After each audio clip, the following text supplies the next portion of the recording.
I did my first saltwater trip in the late 1990s. It was a family trip and I had the opportunity to go and fish in Belize. And having been a trout and salmon fisherman before that, especially chalk streams, I wasn't quite sure how I was going to adapt. But I got onto the salt flats and I started seeing tailing fish.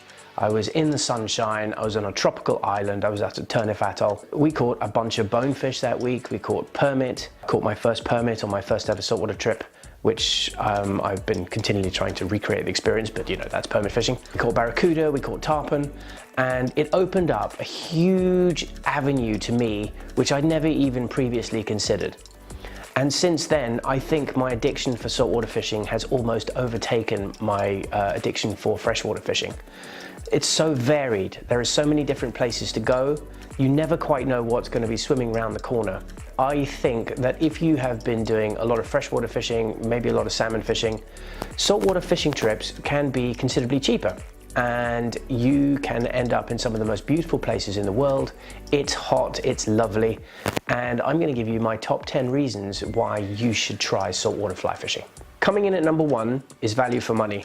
If you compare a saltwater fly fishing trip to a freshwater fly fishing trip, something like the difference between going to Turnif Atoll in Belize or something like going to Iceland, you're going to be paying about half of what you would be paying for a freshwater trip, approximately. Depending on where you go, obviously, and depending what level of accommodation you're looking at. But you can do saltwater fishing very cheaply indeed.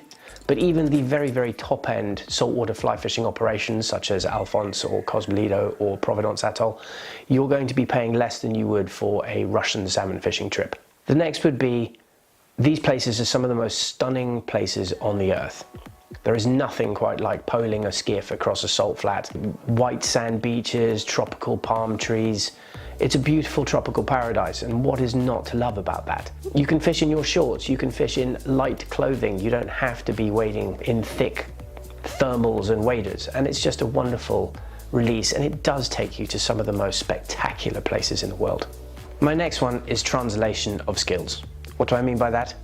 Those skills that we have learned while trout fishing on chalk streams or whether we're salmon fishing, skills such as casting accurately, maybe double hauling, being able to cast sidearm, tuck under the wind, those accuracy skill set easily translate straight into the salt and will give you a big advantage. On the flip side of that, those people who have done years of salmon fishing, you have learned how to battle large fish, which is another skill which is extremely adaptable to saltwater fishing. A lot of the stuff that we've learned in the fresh, we can adapt and translate straight into the salt, and you can pick up very, very quickly the skills that are required to fish on the flats. Sight fishing is really what makes saltwater fishing entirely addictive, because you're not just sight fishing for a small trout or a grayling. Sometimes you could be sight fishing for a 40-50 pound giant trevally in a surf line, a large tailing bumphead parrotfish, a permit which could potentially make you go completely apoplectic and weak at the knees, because I know that that's what it does to me. All of these species, the entire experience is visual. You can watch the fish move onto the fly. You can watch its every movement. You can see how its radar kicks off and it starts scurrying over and it investigates your offering. And then you watch it track your fly back, and then hopefully you'll hook up.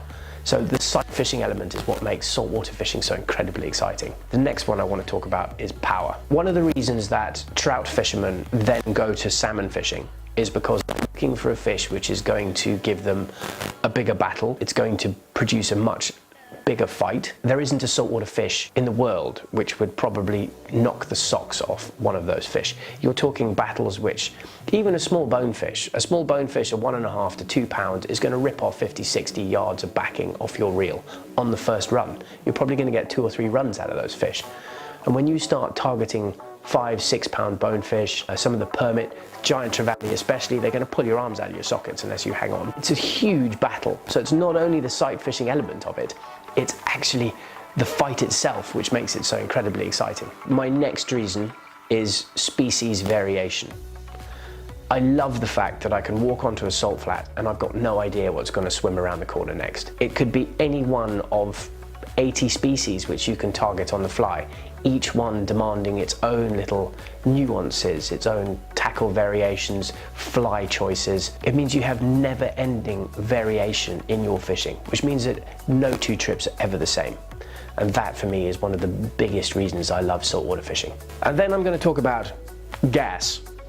Gas, you say? Gas.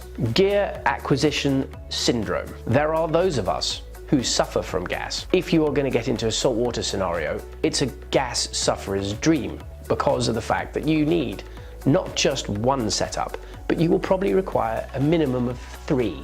So that means you're going to need a 7, 9, 11 or a 12, depending on where you're fishing. You need all of the paraphernalia and kit that goes with it. It's a whole different variety of tackle that you have a chance to collect. And we all know he who dies with the most toys wins. My next reason is big fish. Fishing in saltwater gives you an opportunity to target some really big fish on a fly rod. Whether that's an 80-pound GT in the surf line, whether it's 80 to 150 pound tarpon off the front of a flat skiff, or whether it's fishing for billfish on a fly rod. I mean, a lot of people don't even know that you can catch billfish on a fly rod. Sailfish, marlin, absolutely you can. With the right set of tools and the right skills, landing these fish is entirely possible. And nothing fights quite like a sailfish. Seeing that fish careen across the ocean like that, greyhounding out of the air, it's absolutely incredible.